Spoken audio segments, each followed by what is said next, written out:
కాళేశ్వరం ఎంతో ప్రతిష్టాత్మకంగా నిర్మించింది పోయిన ప్రభుత్వం. అయితే ఈ కాళేశ్వరం కింద వచ్చిన మేడిగడ్డ బ్యారేజీ కుంగుబాటుపై భూపాలపల్లి జిల్లా కోర్టులో పిటిషన్ వేశారు ఓ వ్యక్తి. అయితే దాన్ని పరిశీలించి రమ్మని అంటే నోటీసులు ఇచ్చింది కేసీఆర్ అండ్ హరీష్ రావు మెగా కృష్ణారెడ్డికి. సో ఏమంటారు సార్, మీరేమంటారు? అంటే ఇది నిలబడుతుందంటారా ఈ కేసు? తప్పకుండా ఉంటుంది, నిలబడుతుందమ్మా. నిలబడకపోవడం ఏంటి? ఎందుకంటే అక్కడ అవినీతి జరిగిందని ఎక్స్పర్ట్స్ కమిటీ కూడా చెప్పింది. 5 అడుగులు 4 అడుగులు బ్రిడ్జి కుంగిపోయిందని చెప్పింది. కొంత మేరకు డ్యామేజ్ అయిపోయింది. తర్వాత లెక్క డొక్క ఏమి లేవు. దీని మీద చాలాసార్లు పోరాటాలు జరిగాయి. కానీ ఇప్పుడు రాజలింగమూర్తి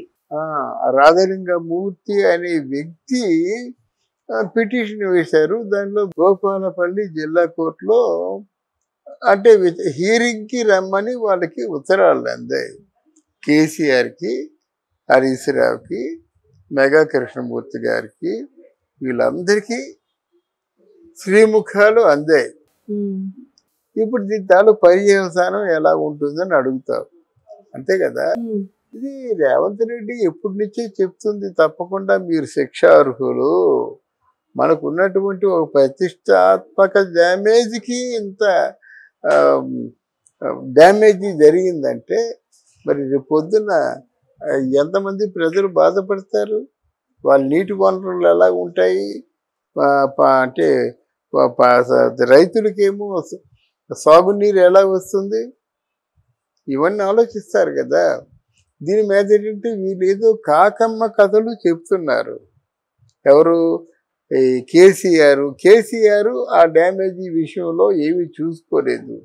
ఏదో ఆయన ఇంట్రెస్ట్ ఏదో ఉంటుందో ఆ ఇంట్రెస్ట్ చూసుకొని వదిలేశాడు. అప్పుడు హరీష్ రావుకి దాని మీద అంటే ఆయన ఇరిగేషన్ శాఖ మినిస్టర్ కనుక సంబంధిత బాధ్యత అంతా కూడా ఆయన తీసుకున్నాడు. ఆయనకి కేటాయించినటువంటి ఫండ్స్లో ఖర్చు పెట్టాడు అన్నమాట. ఇక్కడ మెగా కృష్ణమూర్తి గారు కూడా ఏమవుతుందంటే అప్పుడు రాజీవ్ గారు చెప్పినట్టుగా నీ చేతిలో వచ్చి నా చేతికి వచ్చేసరికి ఎంత ఉంటుంది, నా చేతిలో వచ్చి ఆ చేతిలోకి వెళ్ళేసరికి ఎంత ఉంటుంది, అక్కడి నుంచి వెళ్ళేసరికి ఆ వెళ్ళే దాంతోనే ఏదైనా పని చేయాలి. అంటే 1 కోటి రూపాయలు పనిచేసేదానికి 5 లక్షల రూపాయలతో పనిచేయాలంటే ఎలాగవుతుందమ్మా? పోనీ 10 లక్షల రూపాయలతో పనిచేయాలంటే ఎలాగవుద్దమ్మా? పోనీ 50 లక్షల రూపాయలతో పనిచేయాలంటే ఎలాగవుతుంది? ఆ కోటి ఖర్చు పెట్టాలి. మీకు కొన్ని ఉంటాయి చూసారా, తాత్కాలికంగా మళ్ళీ నెలలో మళ్ళీ పెట్టుబడి పెట్టాలి, మళ్ళీ 2 నెలల్లో పెట్టుబడి పెట్టాలి అనే దాంట్లో ఏమైనా చేయొచ్చు. ఎందుకంటే నెల ఏదో బడ్జెట్ కేటాయిస్తారు కదా. ఇది అలా కాకుండా వన్స్ ఫర్ ఆల్ మీరు ఇన్వెస్ట్మెంట్ చేసినట్టయితే శాశ్వత ప్రయోజనాలని సాధిస్తాం మనం. అందుకే డ్యాములు కానీ బ్యారేజీలు కానీ అన్ని కట్టామంటే ఒక బ్రిడ్జి కట్టామంటే 100 ఏళ్ళు ఉండాలి దాని లైఫ్. అంతేగాని సంవత్సరం కూడా బ్రిడ్జికి రిపేర్లు, సంవత్సరం కూడా బ్రిడ్జి కొట్టుకుపోద్దేమో విరిగిపోద్దేమో అనుకుంటే అదే నిర్మాణం. అందువల్ల తప్పకుండా ఇది అవినీతి కేసు. ఈ అవినీతికి ఏమిటో వారు సమాధానం చెప్పాలి. పోనీ మిగతా వాళ్ళలాగా లేదండి మాకంటే ముందు ఇంకో ప్రభుత్వం ఉంది, ఆ ప్రభుత్వం చేసిన అవినీతి అని చెప్పడానికి ఏమీ లేదు.